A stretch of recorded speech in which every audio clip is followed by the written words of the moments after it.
враждебна.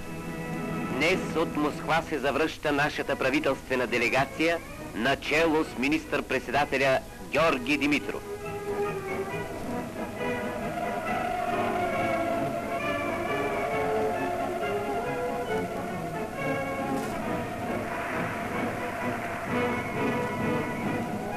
Нашата национална външна политика, вдъхновявана и ръководена от вожда и учителя Георги Димитров, достигна още един крупен успех. България и Съветския съюз сключиха договор за приятелство, сътрудничество и взаимопомощ.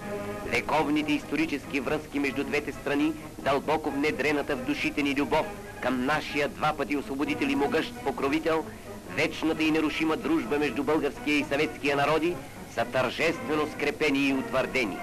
Ние вече не сме само кръвни братя, но и съюзници.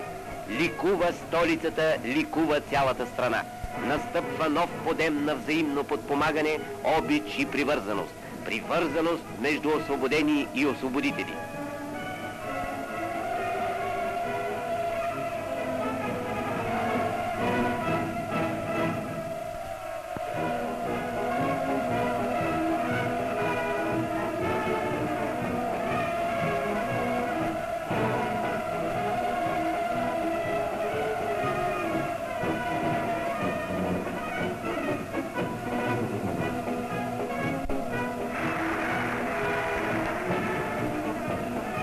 Митингът на площад 9 септември.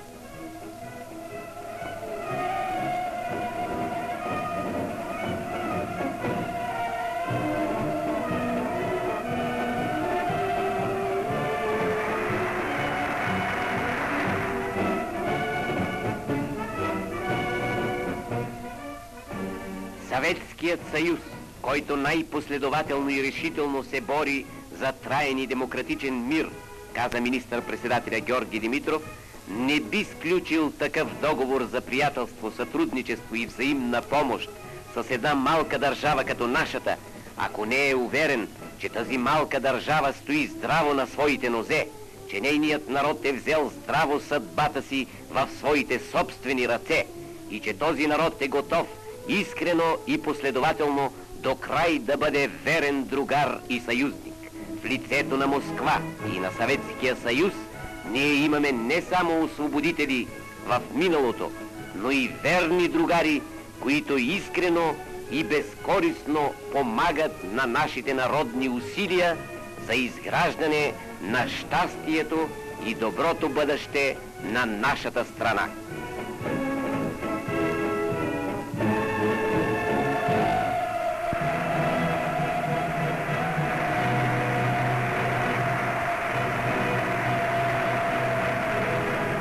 Всеки български гражданин горещо приветства нашата правителствена делегация за постигнатото от нея велико дело, гаранция за свободата и националната независимост на България, нов важен фактор за укрепване мира и демокрацията в света.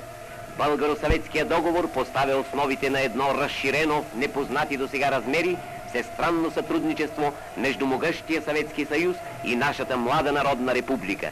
Да живее вечната българо-съветска дружба!